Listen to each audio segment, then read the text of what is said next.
Salam persaudaraan dari Bukit Sandar Matahari Nadalaro. Kami menyapamu semua dalam senandung ucap salam dalam Sang Sabda. Bacaan Injil dan Renungan hari ini, edisi 3 Juli 2025, Pesta Santo Thomas, disusun dan dibawakan oleh Bruder Ito Benggu SVD. Selamat mendengarkan.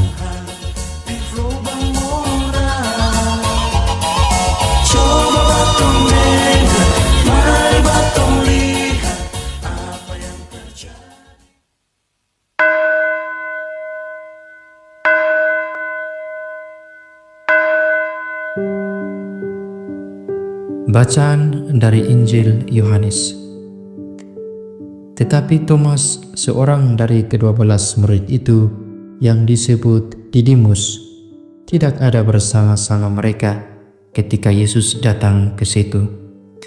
Maka kata murid-murid yang lain itu kepadanya, "Kami telah melihat Tuhan."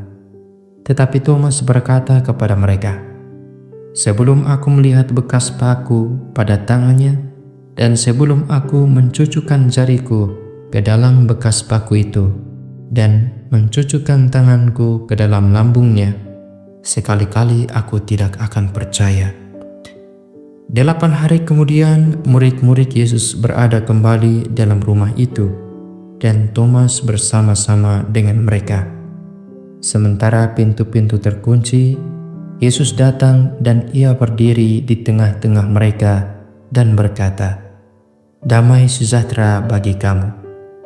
Kemudian ia berkata kepada Thomas, "Taruhlah jarimu di sini dan lihatlah tanganku. Ulurkanlah tanganmu dan cucukkan ke dalam lambungku, dan jangan engkau tidak percaya lagi, melainkan percayalah." Thomas menjawab dia, "Ya Tuhanku dan Allahku." Kata Yesus kepadanya, "Karena engkau telah melihat aku, maka engkau percaya. Berbahagialah mereka yang tidak melihat, namun percaya." Demikianlah Injil Tuhan. Terpujilah Kristus.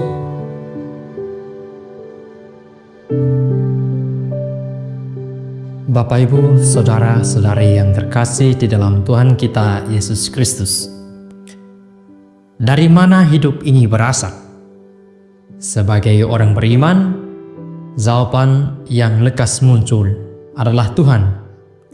Selain Tuhan, pihak yang paling menentukan keberlangsungan hidup kita adalah sesama. Melalui sesama jugalah kita dapat menemukan dan mengalami perjumpaan dengan Tuhan. Namun, bagaimana sesungguhnya relasi kita dengan sesama kita di sekitar kita? Umumnya kita acap tak kirau dengan kehadiran dan perhatian sesama di sekitar. Kita baru akan menyadari peranan mereka ketika mereka sudah tiada. Karena itu, Yesus melalui Injil hari ini mengingatkan kita tentang pentingnya memperbaiki relasi yang rusak dengan sesama, khususnya mereka yang masuk dalam kategori musuh. Tentang hal ini, kita dapat belajar dari tokoh Daud. Saul amat membenci Daud, sebab posisinya sebagai pemimpin diancam dengan hadirnya Daud. Ia mengejar Daud dan berniat membinasakannya. Namun, Daudlah yang memiliki kesempatan itu. Alih-alih membunuh musuhnya itu, Daud justru membiarkannya hidup. Apa yang dilakukan oleh Daud adalah juga perintah yang disampaikan Yesus dalam Injil. "Kasihanilah musuhmu, berbuatlah baik kepada orang yang membenci kamu, mintalah berkat bagi orang yang mengutuk kamu, berdoalah bagi orang yang mencaci kamu." Semoga seperti Daud, kita pun mampu mengasihi sesama, juga mereka yang membenci kita. Dari pengalaman kita tahu bahwa tidak mudah bagi manusia untuk mengampuni kesalahan sesamanya. Jika orang jahat kepada kita, biasanya kita dendam dan menunggu saat pembalasan.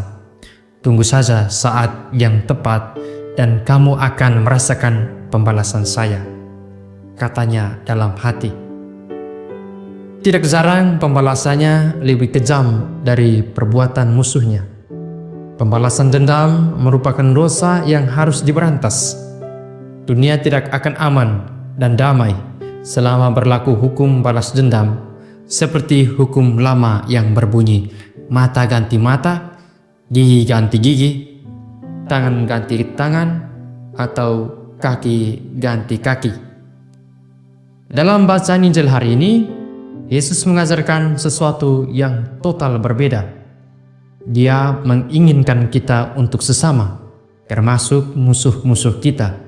Sebagaimana Yesus berdoa untuk algojonya, demikian juga para pengikutnya diminta untuk mendoakan mereka yang membenci mereka.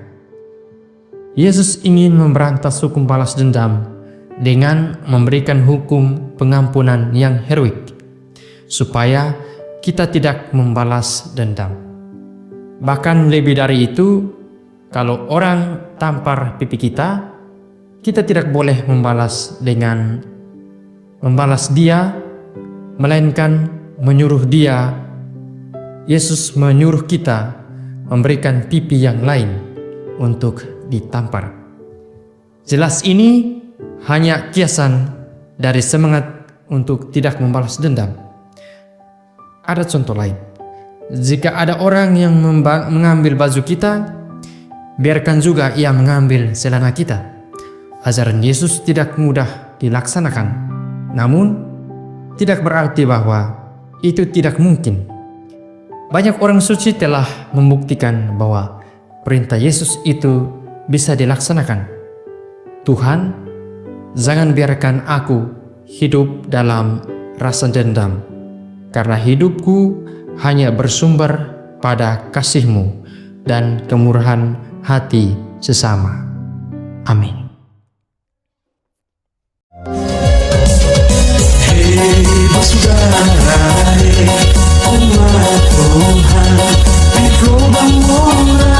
Sahabat-sahabat pencinta Sang Sabda, kita baru saja mendengar bacaan Injil dan renungan edisi hari ini.